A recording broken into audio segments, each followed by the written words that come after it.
them knockers. Leader Fan Radio Network. Excuse me? And KFAN.com. 2 minutes, 2 seconds.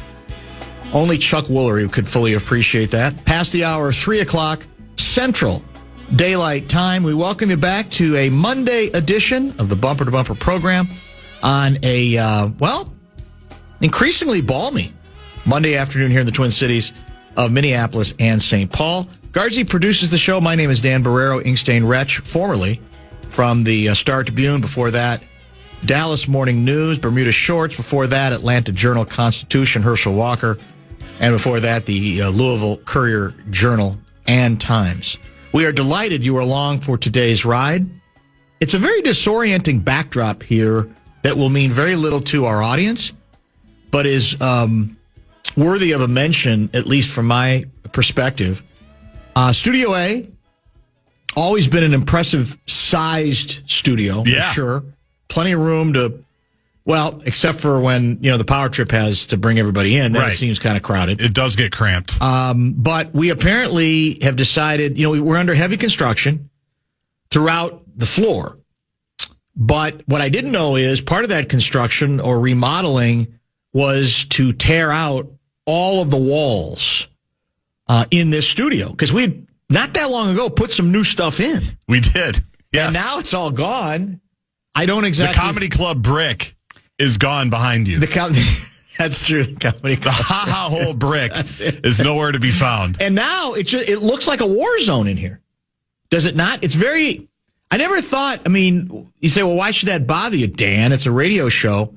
But it's weird what the backdrop right now is not very calming or comforting. It just looks like a mess. And I feel like you're echoing in the cement cacophony. Is that the right word? That's the word. Yeah. Because we don't have the usual cushioning in place. Right. You're in like a warehouse. Yeah, like we're in a warehouse right now. So would it help if I opened the door? Then I got to worry about somebody yelling something in. But because they're working out there. Oh, that's true. Yeah, you don't want to do that. Very, very true, Davey. Stay where you are. Bradshaw and Brian KFAN text line is open at 64686. Going to be a fairly toy department heavy program today with three outstanding guests via the uglydeck.com guest lineup today. Tuesday regular Louie will join at the bottom of this hour at 3:30.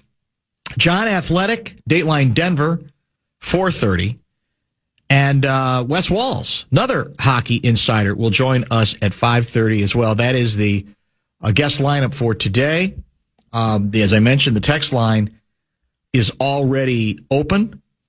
What does this mean? Lieber definitely said that this morning on the power trip. What did he say? Did he say something controversial today? This is at the end of the Common Man program. Text coming in. Oh, I don't know. Lieber definitely said that this morning on the power trip. I'm not sure. I didn't hear the end of Common. Is it that J.J. McCarthy still has a chip chair and a chance to be the starter? Justin Jefferson said he's been running routes with him this offseason. We'll play that in the top 5 at 5. Their chemistry's good. I read another quote, though, from J.J. where he basically said, all right, you're either going to, get after it or you're going to take a back seat again. Yeah, great quote. So we'll play that one, too. I figured that we probably would. Long time ago, Jerry Burns delivered a quote that we've used for many, many years. I did in print and also on radio. And it was his attempt to explain the pecking order in professional sports, in this case football, under the broad classification of nothing beats talent. And that if your best talent does not play like it is supposed to, you're kind of doomed, no matter how good a coach you are, no matter how many other maybe good complementary pieces you have. And the term he used was your big knockers. Now, of course, that got a lot of chuckles at the time because of the connotation of it and so forth, but we've kind of adopted it in that sense. And not just related to football, the football team, the Vikings, but several other teams as well. In fact, we've turned it into, your big knocker's got to knock. And when they do, we usually put it in those terms. The Minnesota Wild are back in action tonight, up 1-0. Your Minnesota Timberwolves are back in action tonight, down 0-1. And I have to tell you that I may be in the minority on this, but I, right now, think the biggest problem, the biggest challenge facing the Minnesota Timberwolves in their efforts to, without home court advantage, knock off Denver again, is not the health of Anthony Edwards, the seeming lack of start-to-finish explosion from Anthony Edwards, although those can be problematic and can be issues when you are already an underdog in the series. But my bigger issue right now are the medium knockers, not the big knockers, because we know Anthony Edwards is obviously our big knocker. And once upon a time, KG was our big knocker. In basketball, we haven't often had two. I would argue that when we had Karl Anthony Towns with Anthony Edwards, we did have two big knockers. Yeah. We all know why that trade was made. We don't need to relitigate that or relive it. It's amazing how good a second half Cat had when he got the ball. 19 points, second half, dominated. Although he did look like he was trying too hard to disappear in the first half. But I think we're making a mistake if we put all of this on, well, the big knocker's got to knock, and if he doesn't knock enough, in other words, taking over a game, what chances do you really have? I think in game one, pretty damn good if the medium knockers had knocked. And they didn't. You could say Julius Randle had a respectable box score by the end of the game, but through much of it, certainly early, he didn't knock at all. In fact, there was an interesting confrontation, which we may talk about with Johnny, where he did not get out on a shooter, a three-point shooter, I don't remember his name for Denver, was late getting there. Finchie didn't like it. Finchie pulled him, talked to him and pulled him. I think he went back in pretty quickly after that. Mm-hmm. But for most of that game, he didn't knock. Early, you could argue that Jaden McDaniels was playing like a big knocker. He was so good and so dominant. But then he withered over the course of the game and was more interested in the stupid shove of Joker. And again, did Joker embellish that? Yeah, I don't think there's any doubt about that. But it's just, I don't understand the play. It just makes no sense. And Jaden got smacked in the face by Joker, which wasn't on purpose, but it happened. It happened. And I know why he was mad, but you can't do that. No, you can't do that. Not unless you're 12. And we're not supposed to be a bunch of 12-year-olds anymore. We're allegedly been through the wars enough to know that all those things add up and contribute to a sense that we just don't know how to do what we need to do to really be a championship team. And then there's Naz Reid. We all love the two words thing. Naz Reid, it's wonderful. At his best, a folk hero in professional sports in this town. He was a disaster in this last game. He is a medium knocker capable also of being a big knocker in a given game or two. And so as much as I want another gear from Anthony as the big knocker, as much as I think you may have to have that sooner or later because of the fact that Denver's just a little better otherwise, I want to see the medium knockers arrive, take the pressure off, help out. God forbid, take over a quarter. Because you can be, like I said, a medium knocker, and you may not be able to take over a bunch of games in a row, but you might be able to take over one, or you might be able to take over a quarter and a half of one, whatever the case may be. And I really don't think, even if Anthony has another gear, I don't think we can win if we don't get more for the medium knockers. And this comes from somebody who didn't come out of that game saying, my God, Wolves are overmatched this time. It's a waste of time. I don't even know why we're messing with this. I didn't come away from it that way. There were stretches where I go, hey, Interesting. I actually expect a little bit more from Denver. Now, Denver may come back and say, well, we're never going to miss 3-pointers like we did. Right, 16 to 17. First game, I get that, or in game one. But it's all moot. Regardless of Anthony, if you do not get more out of your medium knockers. And because you got, like I said, 0 from Nas. You got 0 for close to 2.5 quarters from Julius. And you got a good start, and that was basically it from Jaden. So I'm calling out, in this case, the medium knockers, even though we all agree if you're going to be successful over a longer period of time, the players who are making the biggest amount of money, that are the stars and the superstars, the big knockers, have to knock. But I don't think we can ignore the other part of it. In fact, I would, if you want to broaden this out, I'd say that was part of the impressive aspect of the Wild's Game 1 victory, because their big knockers obviously knocked, but their medium knockers played. They all played. They all played with a purpose. They all played smart. They did not allow themselves to get into the mess that obviously the Stars were trying to enmesh them in once they realized that this game, there was no chance they're going to come back in this game.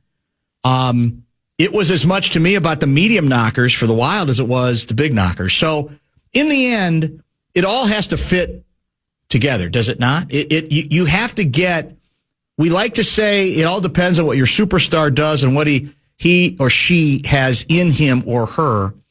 And largely that's true. But I honestly believe that if the Wolves would have gotten greatness from one of the medium knockers and goodness from one or two others, they could have won that game despite the fact that Anthony Edwards was not, on fire start to finish. I think if they would have just gotten goodness out of another one, they would have won, because they got a Shaquille O'Neal game from Rudy. Yes, they did. Which you can't count on. That's right? correct. I don't know that we'll ever see. That's an aberration. Yeah. As great as he was, and I'm glad that he was good. Terrific. But you know what happened with him? Well, I'll save it. Go ahead. But that's what I'm saying is like, not only did the medium guys not even knock, like some of them didn't even text to say on the way over. Like they didn't even make it to the door to think about it. They didn't even leave their house to go knock on somebody else's door. That was the disheartening part, because that game was absolutely there to be stolen. It felt like they played about 16 to 20 minutes of the game really well. The first quarter, and then that 6-minute stretch in the fourth where that interesting lineup got it back to 2. And then you had the shot clock, non-shot clock thing where Randall stops playing, a couple others stopped playing, and that was your ball game right there. Despite all of that, it's a 2-point game in the fourth quarter. That's why it's disheartening, because it was right there for the taking to steal it and make some things interesting here tonight. All right, let's get our first pause in. As I mentioned, back and forth a lot between basketball and hockey. And by the way, if you have the iHeartRadio app, you get all of it, correct? Yeah. On the Fan tonight. The Wild, Game 2 in Dallas. That'll, of course, be on the flagship FM 100.3 The Fan. And the Timberwolves game, are we doing News Talk again this game? We are. Timberwolves channel of the iHeartRadio app and Twin Cities News Talk. So we got you completely covered. How about some bonus bucks? The Fan and BigDeck.com want to give you a shot to win bonus bucks. It is our national cash contest. First keyword of the week for this show is family. Go to KFAN.com and enter the keyword family. The takes don't stop when the mics turn off. You can check out the KFAN YouTube channel for exclusive videos, in-depth takes, initials, and password games, and behind-the-scenes content as well. Just search KFAN on YouTube and hit subscribe today.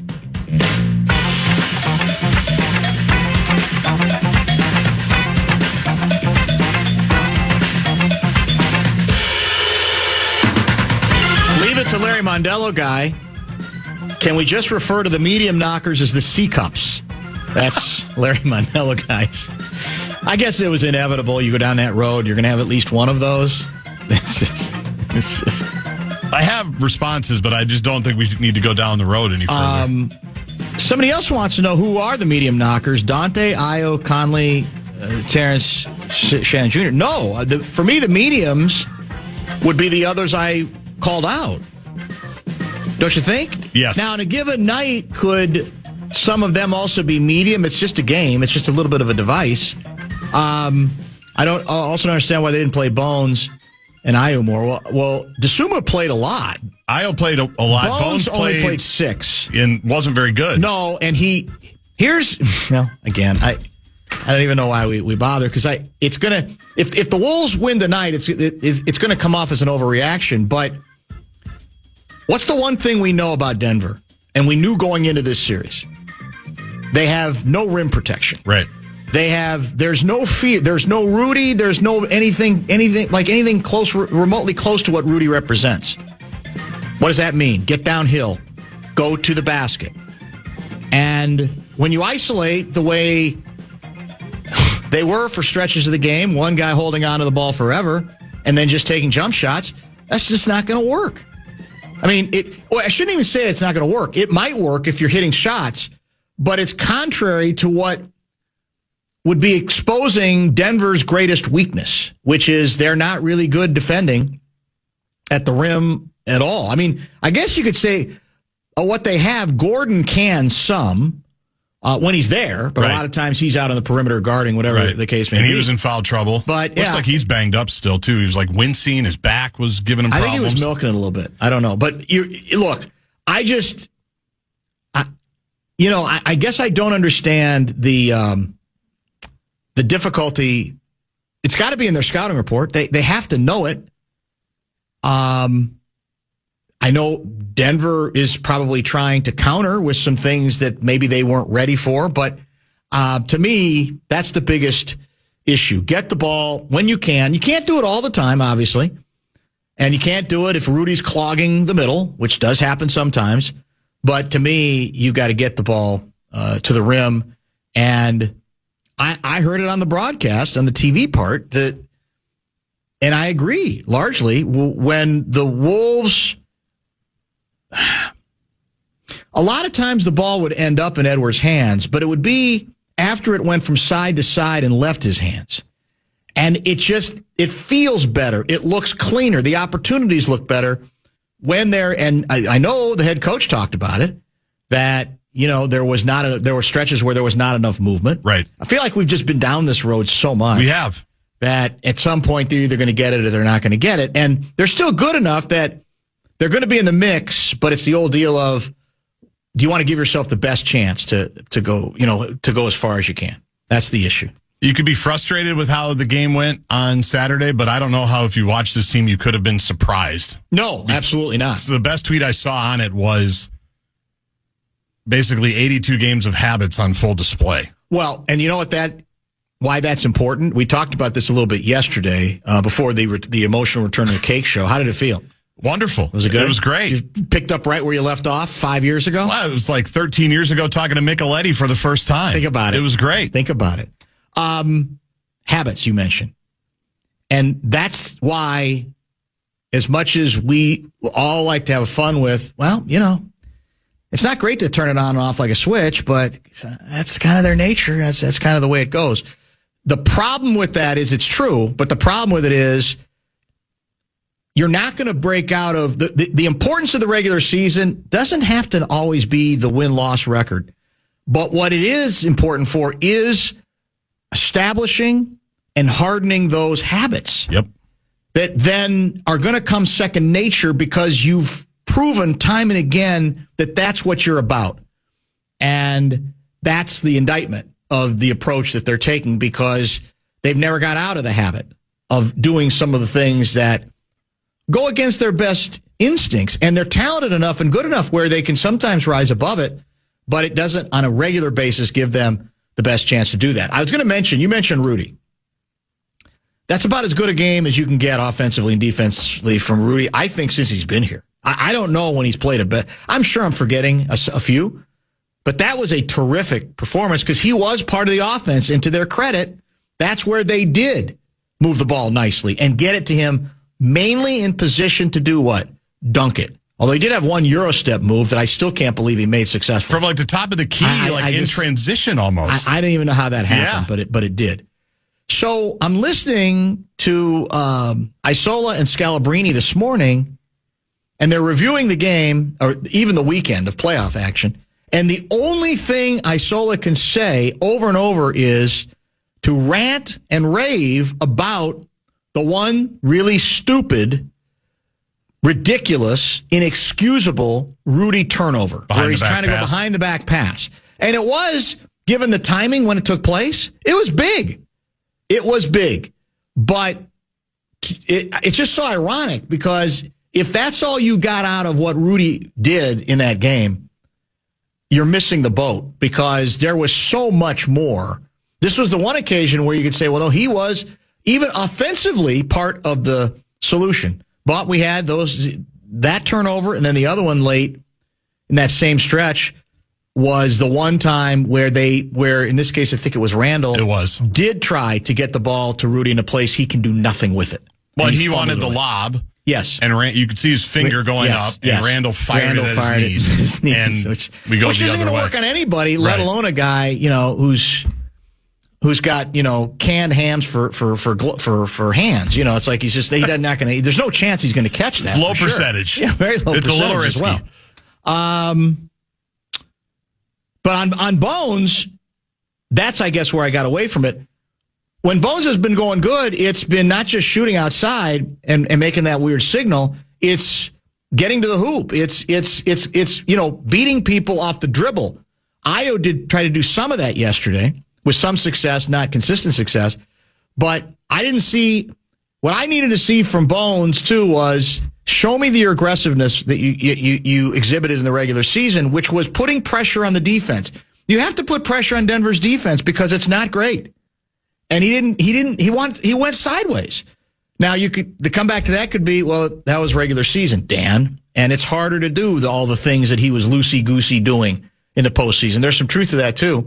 But I think that's part of the reason that Finchie pulled the plug on him as quick as he did. He just wasn't giving him anything. And at some point you gotta go to plan B or C or even D, although we never saw Shannon, right? I don't think he ever played. We did not. That's what I thought. And Io wasn't great. He was, forcing stuff. His shot looked like he was aiming. I didn't even think his shot looked natural early. It was very odd. Let's do this. Well, let's change the subject back to puck. Luigi has to go a day early today, so he's going to join us. If you have questions for Louie, Game 2 for your Minnesota Wild tonight, Louie is coming up. Don't forget, Bradshaw and Brian KFAN text line is open at 646-86.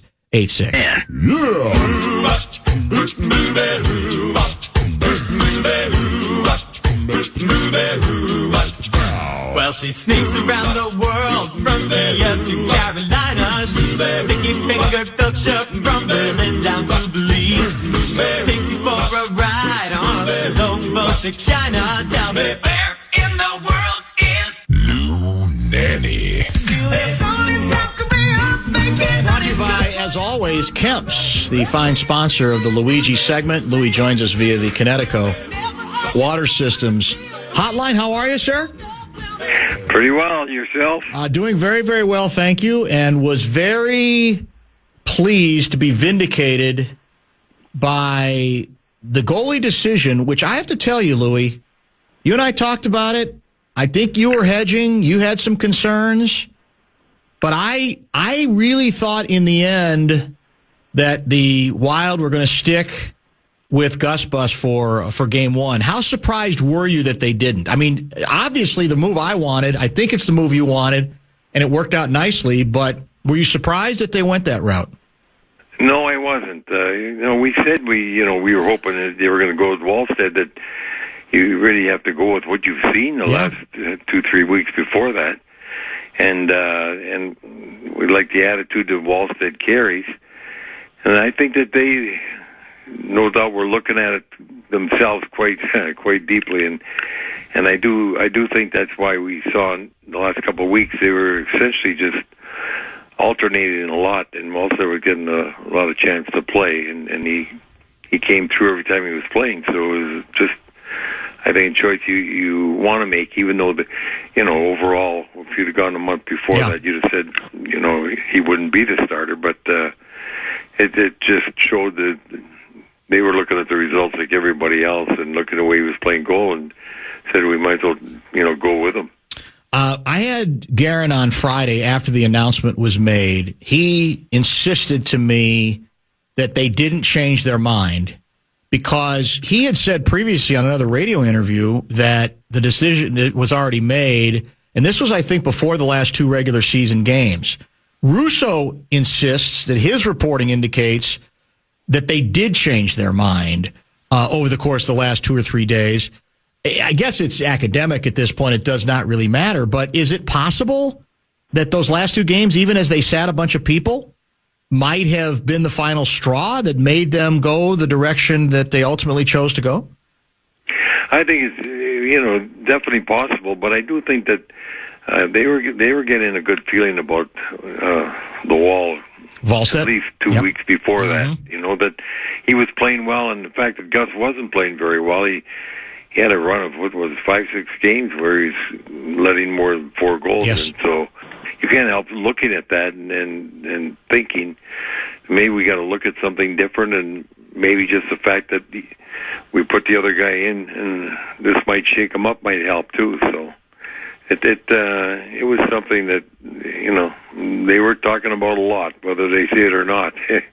Anyway, your goaltender is your most important position, and you're not going to just make a decision a month in advance and stick with it, I would think. Sets the tone. I can't imagine anything that didn't go well in that game. To me, game 1 went about as well as a hockey fan in this town could possibly have hoped. And I think it still starts with him, even though he wasn't, you could say, tested a lot early. It's still his first game.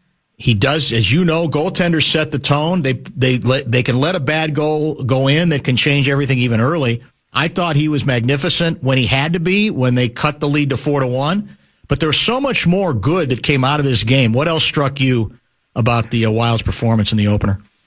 Well, I think, first of all, the fact that he made a key save when it was early in the game. You had the Wild dominating, but all of a sudden Dallas gets a chance, and it was a good shot, a good chance, and he made a very confident save.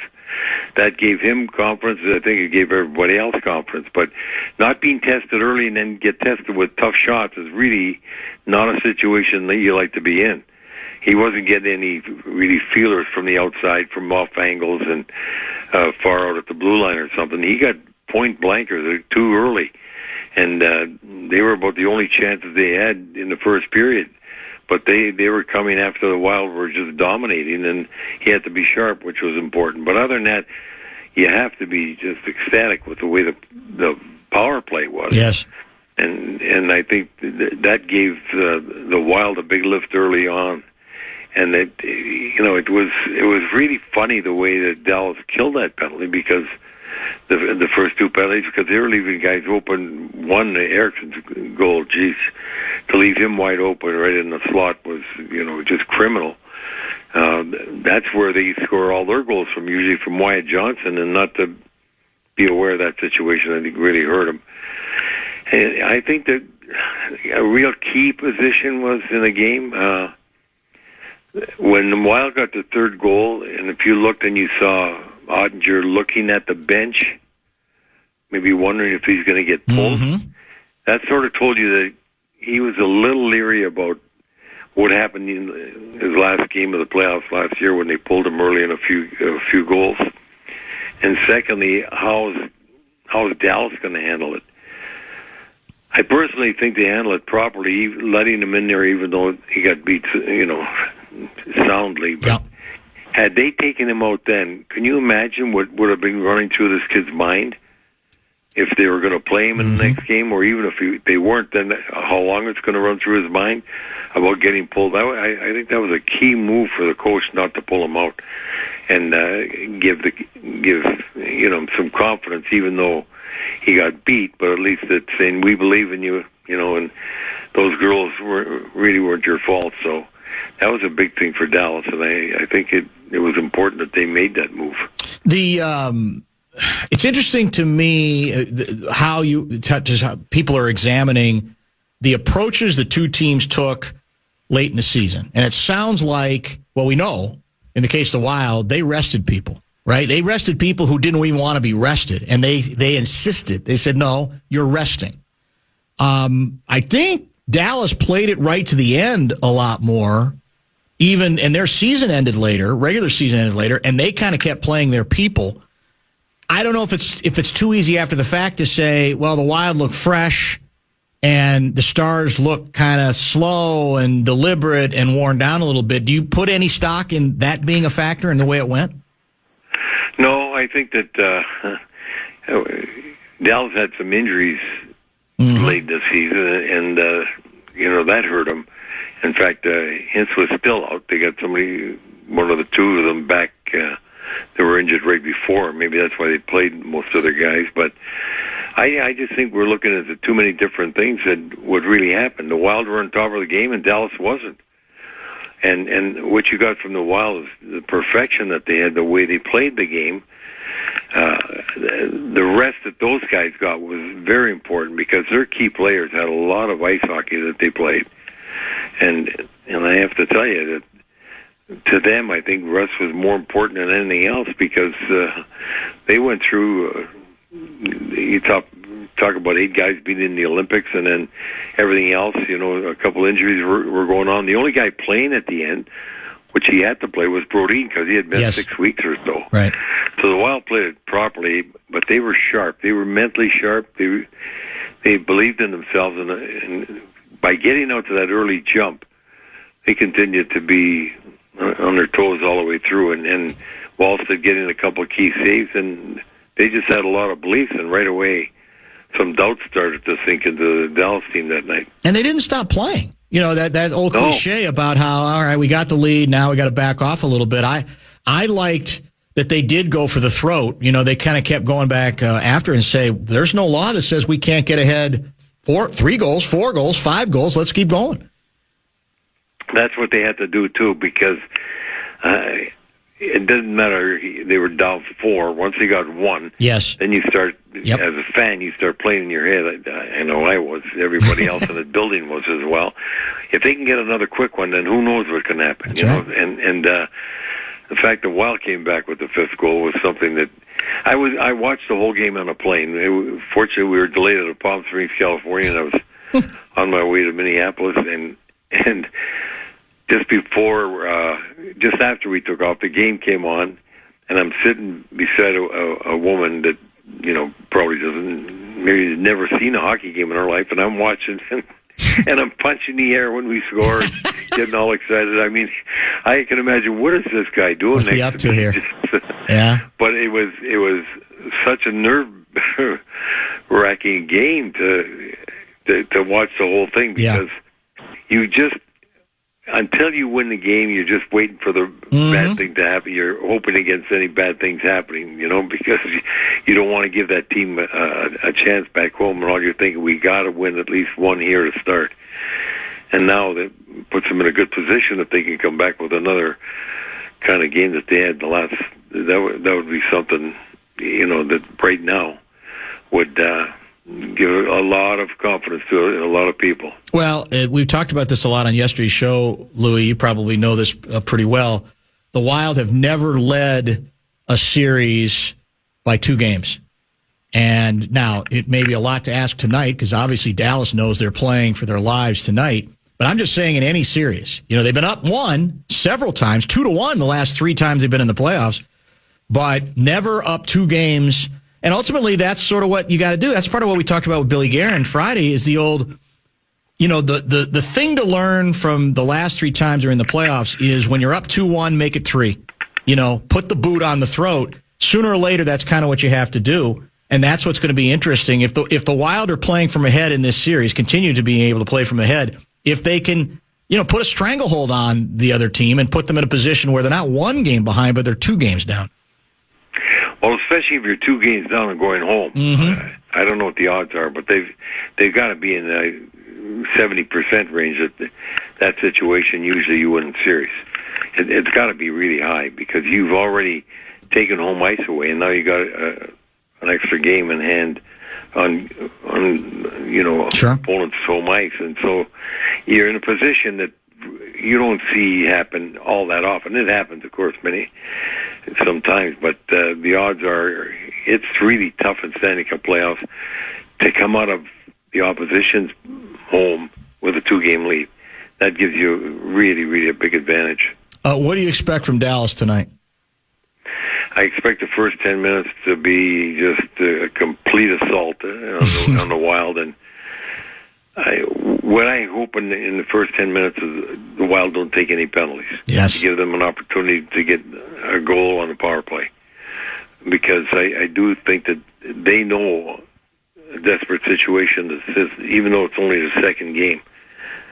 But they got to know that they got to come out and try and show some dominance, and you could expect them to be very physical and very, very fast early. I see a lot of puck dumping in the zone and banging in the Wild zone, and the Wild if they can get out of the zone quickly and relieve the pressure and withstand, that first 10 minutes, they might be in a real good position.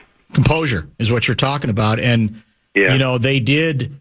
That's another part of the conversation we had with, it might have been Russo too, but Guerin for sure, is that fine line between playing with an edge and playing stupid, where you allow the other team, especially when they're behind, to get in your heads enough to commit a series of dumb penalties, right, that might open the door. That's really an important part of this whole process if you're going to finally get out of the first round and make some noise. That's a real key. And if you hold your composure and, as you said, maintain a situation where you're not giving them shorthanded opportunities, because everybody knows they were, second in the league in power play scoring, I guess, and maybe we were third. So you don't give them those kind of opportunities. Some desperation starts to set in their part. When you're the other team and you're putting a lot of pressure and you're trying to put a lot of pressure, and they release it easily, and your opponent's playing with a lot of confidence, and as if nothing's happening. It's frustrating to the team that's battling so hard to get back in the game and back in the series, and that's what Hughes and Faber did in that first game. And we don't even talk about 5 and 6, but I got to tell you, Bogosian, having been out that a number of games, he came back and played a heck of a game with Middleton. So all 6, and Spurgeon and Brodin usually are one of the top 3 plus pairs in the National League during the season, meaning that they get rid of pressure pretty good too. So the defense was so good, and in the case of Hughes and Faber, was off the charts. And was really the key to the success of that team, because they were moving that puck out of the zone, relieving pressure so quickly. They didn't allow Dallas to have a lot of control in their zone, where they can move pucks around and get good shots, or even get battles in front of the net that often. For a team that's as good as Dallas is, and let's not kid ourselves, they're capable of winning the Stanley Cup. And to relieve the kind of pressure that Dallas is trying to put on in their zone all game long I think it was just tremendous. That was such a key. You may have just answered my next question, but I'll ask it a different way anyway. Does the totality of the dominance in Game 1, does it at all put, you think, any doubt into the Stars' heads, or is there too much pedigree on the team that any one game is going to do that, even if it was as convincing as Game 1 was? There's no question there's doubts in the head until they are, if they can relieve that doubt by winning the game or start dominating the game and get it in the flow of the game, then you get more belief in your system. But if they can say whatever they want, when you get dominated like they did in the first game at home, you have to start wondering, until they see themselves get some goals, and especially if they get some goals that really aren't warranted, some bad goals, they're going to be, the longer the game goes where the Wild are right there with them, the more pressure Dallas feels. Texter has a question that we kind of addressed a little bit yesterday. It's a little bit of the if game, because all that's been played in this series is one game. But, you and I have talked about what's, in terms of the Wild in this upcoming offseason, making another big trade, that they're running out of assets, right? Significant assets. But that one of the assets that we speculated on was Volstead. The irony here, though, is if he makes himself the story, through whatever this run is, a significant part of the story, at what point do you have to stop even thinking about dangling him and saying, well, somehow he's got to be a part of the future here, too? Well, if he continues to play the way he is, there's no doubt you're not going to be dangling him. You're not going to take that chance. If he comes out of this series or in the playoffs as a confident-looking, above-average goaltender, I don't see them dangling him in the trade. You have to remember, they just signed some good kids, free agents, plus they got Stramble that came out, plus they got Hunt that's moving up, and at the same time, there's not a lot of big free agent names I see that are coming out. So if free agents don't come out where they can buy the free agent, which they can do, they got the space to do that, the only way you're going to get it is to give up a lot of the quality youngsters you got. I don't see them doing that again unless it's, I'm talking about a way above average player. And then again, you have to remember, you always need a little depth in case you get the injury. So it's going to be something to see how Wallstead continues to play throughout the playoffs as to what the position of putting him in. I mean, if he continues to play well, then you might be seeing Gus being talked about, not Wallstead. So, as we said, obviously they're up 1-0 in this series going into tonight's game, which you can hear on the Fan. They were up 1-0. Well, they've been up 1-0 before. They've been up 2-1 in series in their last 3 playoff appearances. So, what feels different now? I mean, when you look back on the team's inability those years to finish the job, was that about execution? Was that just about talent? People that they didn't have the people in place to follow suit? And if so, does that give you more confidence based on the fact that this is clearly a more talented team, a more skilled team in some ways, certainly, than each of those teams that couldn't do anything with those 2-1 series leads? I think that there's no doubt in anybody's mind that watches this team all the time that they feel that this team is talented enough. Here's the difference. All the teams that you're talking about over there, none of them have had, let me turn this phone off. I should have done that. None of them had a team that you thought, okay, this is a team that might win the Stanley Cup. That wasn't what you were thinking about at all. But this team you're thinking about, this team could win the Stanley Cup. That's the big difference. The other teams you were thinking about winning the series. This team you're thinking about winning the Stanley Cup. So you give this team a 2-1 lead, you feel a lot better than any of the teams you've had before that, a 2-1 lead. There's no question. None of the other teams were close to the overall depth of this team, but more than that, the star power in this team. Yeah. The big knockers, as we call them. 2 contrasting opinions. I'm going to read them both and then let you respond. 612 guy writes, Stars lose game 1 almost every series. Let's calm down, people. Avs beat them 4-1 in game 1 last year, and the Stars still won. And then 952 guy says, ask Louis if he thinks the Stars team is not as scary as prior years. Maybe we were better than prior years, but I just feel like they do not scare me as much. Prior years required the Wild to play perfect with great goaltending. I think this year is different. So what do you think about those 2 very contrasting opinions? Well, the first thing, let's answer the second one. First of all, I've been saying that this Stars team doesn't scare me as much as you the have others been saying that, yeah. And then not that they're less better, it's just that we're that much better. I think because of the talent we have now, I'm not as afraid of them. I still think they're a heck of a team. Mm-hmm. Only now I think we have really a lot of key depth stars, not just good players, stars. That's what's so funny is you should look around and see the responses some of these people are making, social media, stuff like that. People didn't realize just what a level of play the Eriksson Ek gives you. Yes. They start talking about that. Yes, they were. And they're talking about, you got Bolding, Kaprizov, and all of a sudden they're talking about Hughes, but now they're talking about Hughes and Favors. Nobody else, there's none of the pair like that in the league. So it's the star power is different on the Wild. And that makes a big difference. And that's why the number one question, they've been up 1-0 before and they folded. You're different teams. It's not like you got the same team. You're playing with people that are much different. Where did you see this kind of depth of high quality players on a Wild team in 25 years? You haven't. And the unfortunate part of it is during the year they had some soft spots, and they go through slumps like every other team has gone through.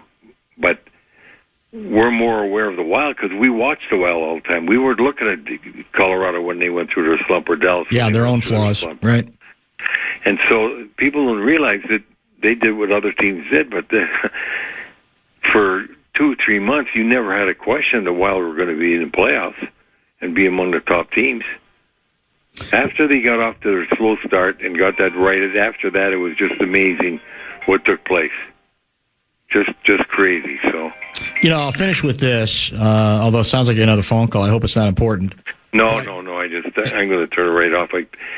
That's what happened. You leave. I forget about these cell phones and leave them on. I know what you're saying. Over the years, DC, there's a lot of things going on here. Oh, I see. Calling. Oh, maybe that's what it is. Maybe that's what it is.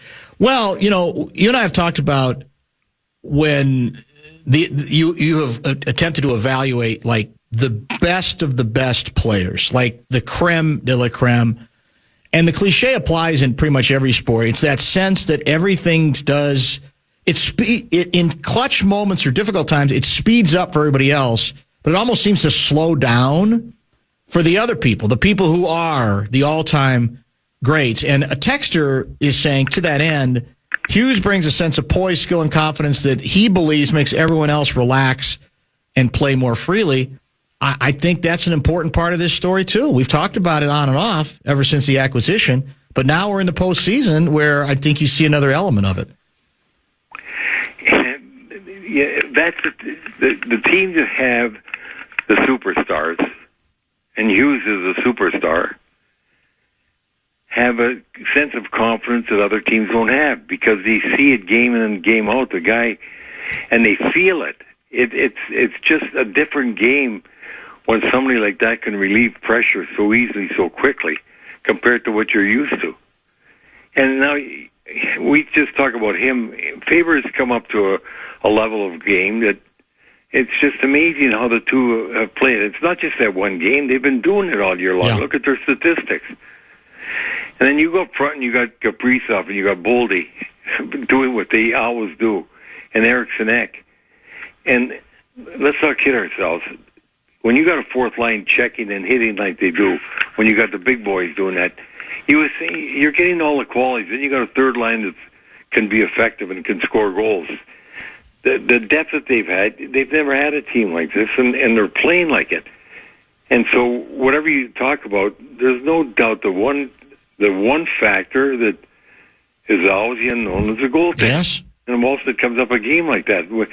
If you say Wallstead's going to play that way throughout the series, what kind of odds you get to win? The odds are going to be favorable for the Wild because they do have enough in the other positions to win games. It struck me, too. We just had the game, a couple Thursdays ago, that last regular season game against the Stars. And what happened? They're dominating the game. They build a 3-1 lead, and then they give up 2 goals, and suddenly it's 3-3. They go back ahead 4-3. They still end up losing that game. And I'm thinking the same thing, Louis, when the Stars scored their goal to cut it to 4-1 in game 1, I'm thinking, all right, I don't think it's going to get away from them, but another goal, and you start wondering. And to me, that's where you saw, at least right now, the difference between the two goaltenders. You had one guy who was able to keep it together and not let the fire get out of control, become, a huge brush fire.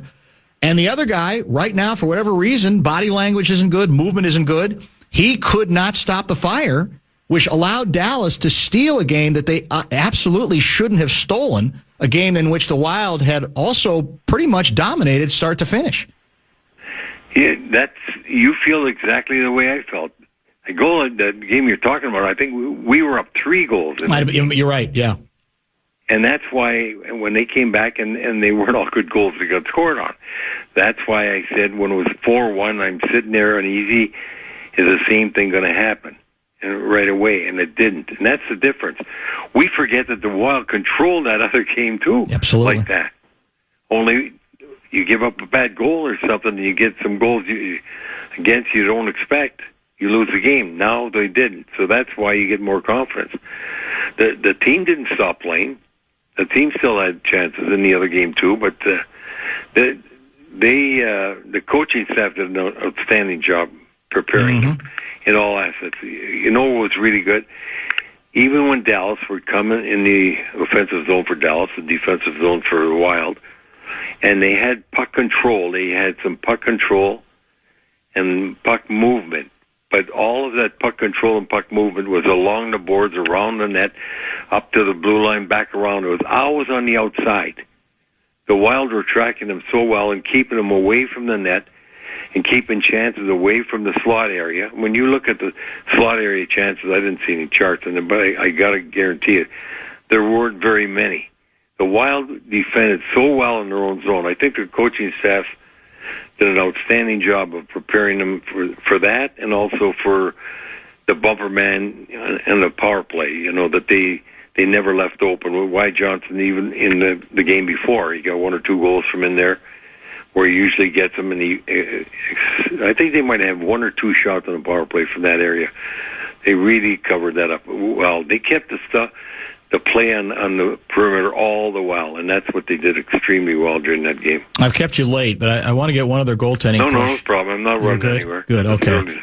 But, here's the other piece of this that always fascinates me. When you're talking about a goaltender decision, and you could say in this case it would be similar to a quarterback decision, I always wonder how much impact or how importance a coach needs to put on what he reads in the room. In other words, I know there's no players in the Wild hockey, in the locker room that are going to criticize Gustafsson, right? They're not going to do that, nor probably should they. But I also know that these guys are human. So I wonder sometimes if part of the decision that you end up making has to be, well, I'm making a call to put the rest of my players in the best position too. And if there is an air of nervousness or lack of confidence for whatever reason, over a stretch of time where a goalie just doesn't have it, how much should that enter into a team's decision on which way they go at a given moment? I think the way you stated that leads you to say one thing. Do the players see what the coaches see? Exactly. And they do. So I do believe that the coaches, when they're in discussion, that they're talking about that. They know and they can feel who the team at that moment feels. You were a player. I'm sure you felt it sometimes, right? I did, you have to. There's no doubt about it. When you're sitting in the locker room, like I told you, when we played that one game in Philadelphia, and Gump wasn't letting the goal in, 1-0 in the last game of the year, the only way we got in the playoffs. You knew, I said at that time, if I got one game to play and they need a goaltender, I want Gump in the net. Yeah. And I love Caesar too, but at that one game, I want Gump in the net. I know this guy's not going to give them anything they don't earn. Yeah, it's an interesting part of the story. And it's something that you put it properly, because people don't talk about that. They say what everybody would say. Doesn't matter who's in that. We know we're fine. Yeah, but you might be more fine with with what your eyes see, and that's what you're telling. Everybody's going to take the team message, but at the same time, there is the awareness by the player of what's going on. And that, to me, is why you pay the coach. And you like to think the GM, at least conversing on the conversation, the big bucks. That's what you have to, those are the big decisions that you got to make. At least take your best shot at it. Yeah, and sometimes it fools people, and sometimes, correct. Yes. People question it. And I have to, I'm sure I didn't look at social media, but I have to believe there were a lot of people that were wondering, what is Wallstead doing in the net when the game started? Because, Gus had been the goalie record all year long, and they expect, well, okay, you could have some downtime, but when you're going into the game, it's going to be a team message. We know what he can do, and let's go for it. Well, you know what he could do, but you saw what the other kid could do all year long. He had a real good year. Everybody has their down spots, as we said, but of late he was coming through. But he not only was coming through, it was the confidence that he was exuding. We talked about that before the game. The attitude he seemed to have, and you could see it, and they can feel it, and it proved true in that game. You just got to hope that it continues. Great conversation, my friend. Enjoy Game 2 tonight, and we will be in touch soon, as you know. All right, nice talking to you. Thanks, Luigi. Talk to you next week. Thanks. Lou Nanne, brought to you by Kemp's Reaction. Bradshaw and Brian KFAN text line 64686. Known hockey agitator Johnny Athletic at 4:30, and Wes Walls will join at 5:30 as well. Don't go.